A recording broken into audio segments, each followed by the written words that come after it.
Welcome to Coaching Deep Dives, presented by the Global Coach Collective.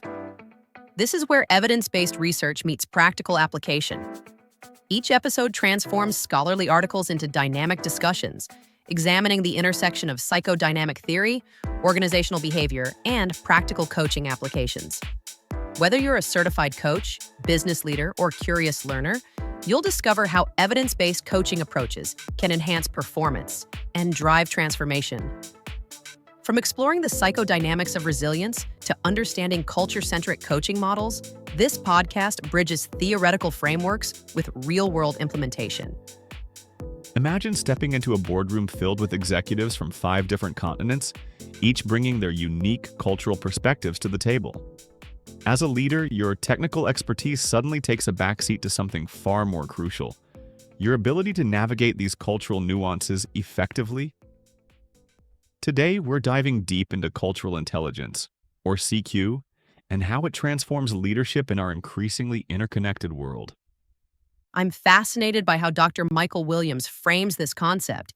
He says that the most impactful leaders are those who can effectively transcend cultural, geographic, and perceptual boundaries.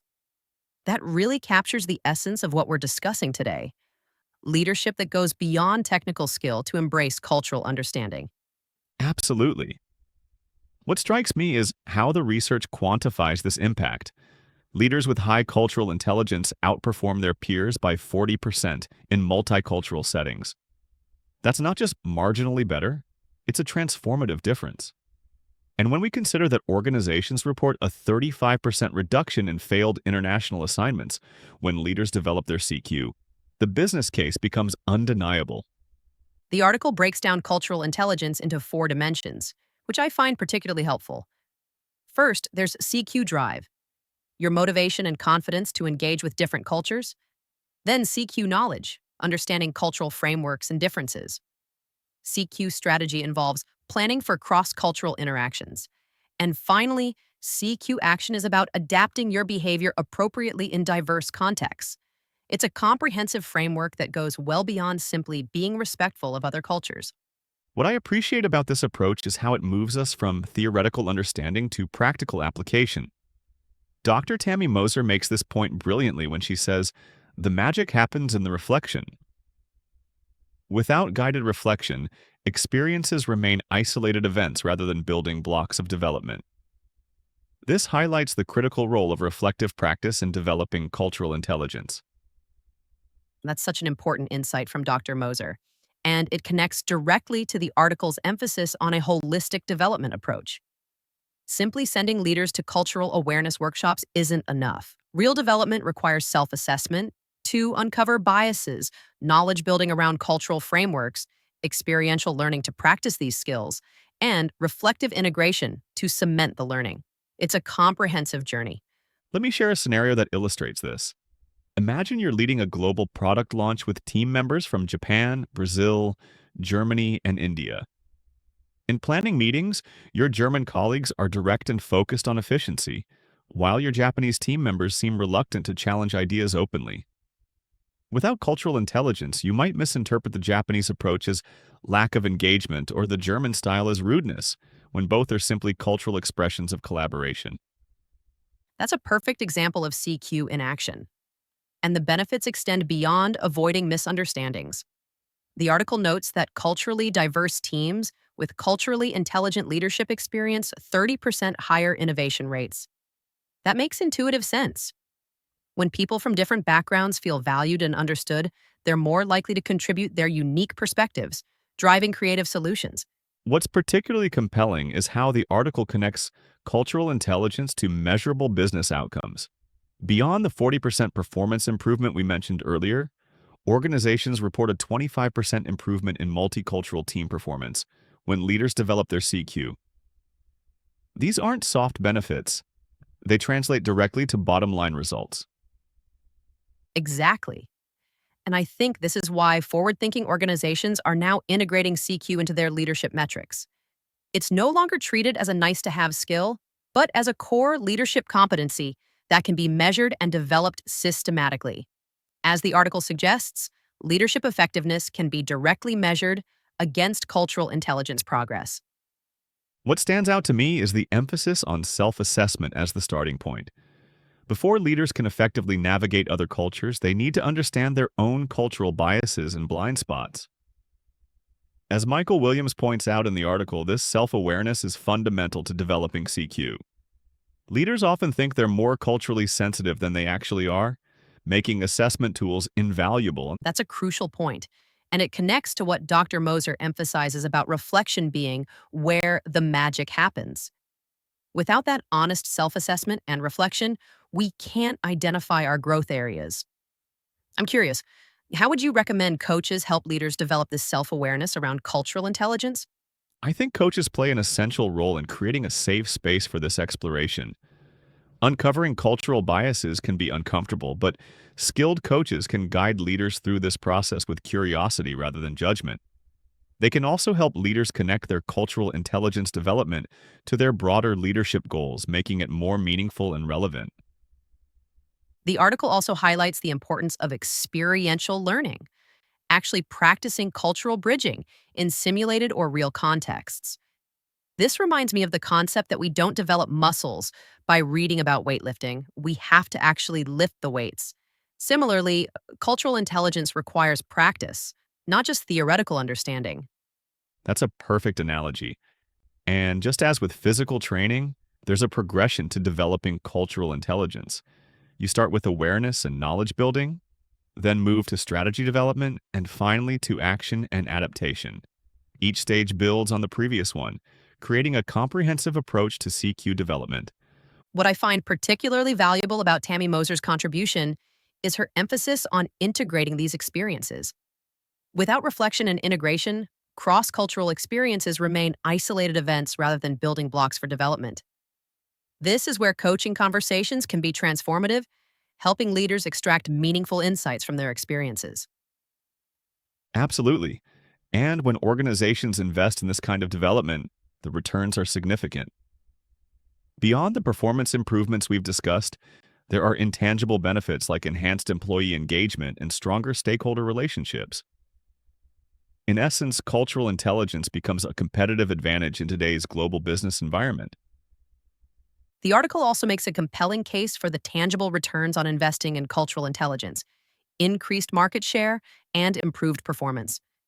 In volatile markets, organizations with high CQ are more adaptable and responsive to diverse customer needs. They can navigate cultural nuances that might otherwise become barriers to success. This reminds me of Michael Williams' point about transcending boundaries. It's not just about avoiding cultural missteps, it's about actively leveraging cultural diversity as a source of strength and innovation. Leaders with high CQ can harness the full potential of diverse teams in ways that drive organizational success. I think that's why the article emphasizes CQ as a journey rather than a destination. As with any complex leadership competency, developing cultural intelligence is ongoing work. The global landscape continues to evolve, and effective leaders must evolve with it, continuously deepening their cultural understanding and adaptation skills. Dr. Moser's emphasis on reflection speaks to this ongoing nature of CQ development. Each cross-cultural interaction becomes an opportunity for learning and growth, but only if leaders take time to reflect on what worked, what didn't, and why. This reflective practice transforms experiences into insights that drive continued development. When we consider the four dimensions of CQ, drive, knowledge, strategy, and action, we see a comprehensive framework for this development. It begins with motivation and confidence, builds through understanding cultural differences, advances to planning effective interactions, and culminates in adaptive behavior. Each dimension reinforces the others in a virtuous cycle. What's particularly powerful about this framework is how it combines the cognitive, emotional, and behavioral aspects of cultural intelligence. It's not just about what you know, but also how you feel about cross-cultural interactions, and ultimately what you do in those situations. This holistic approach is what makes CQ development so effective. I'm struck by how the article positions cultural intelligence as essential rather than optional for today's leaders. In a world that's increasingly interconnected, the ability to navigate cultural differences isn't just a specialized skill for international assignments. It's a fundamental leadership competency for virtually every context. That's such an important point. Even leaders who don't work internationally are likely leading diverse teams within their own countries.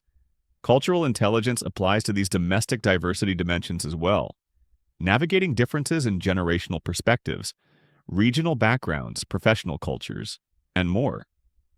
The principles remain the same, even as the specific cultural contexts change. Michael Williams captures this broader relevance when he talks about leaders who can transcend cultural, geographic, and perceptual boundaries. This isn't just about international business, it's about the fundamental human ability to connect across differences of all kinds. That's what makes cultural intelligence such a powerful leadership tool. As we consider the practical implications for coaches and leaders, I think it's worth emphasizing the developmental pathway the article outlines: self-assessment, knowledge building, experiential practice, and reflective integration. This provides a clear roadmap for those looking to enhance their cultural intelligence or support others in doing so. And the results speak for themselves. 40% better performance in multicultural settings, 35% reduction in failed international assignments, 25% improvement in team performance, and 30% higher innovation rates. These numbers make a compelling business case for investing in cultural intelligence development at all levels of leadership. Tammy Moser's insight about reflection being where the magic happens reminds us that development doesn't occur automatically from cross-cultural exposure. It requires intentional reflection and integration, turning experiences into learning that can be applied to future situations. This is the essence of developing cultural intelligence. As we wrap up our discussion, I'm struck by the transformative potential of cultural intelligence for both individual leaders and organizations. In a world where boundaries are increasingly fluid, CQ provides a framework for navigating complexity with confidence and skill. It's not just about avoiding cultural missteps, it's about actively leveraging diversity as a source of strength and innovation. Michael Williams' emphasis on transcending boundaries captures this perfectly. The most effective leaders in today's global landscape are those who can move fluidly across cultures, adapting their approach while remaining authentic. This is the essence of cultural intelligence, and it's a competency that's increasingly essential for leadership success. Before we close, remember to visit globalcoachcooperative.com, where you'll find the full article discussed in today's episode, additional resources on performance psychology, our complete library of coaching research and practice guides. Thank you for joining us for another episode of Coaching Deep Dives, where we transform coaching scholarship into actionable insights.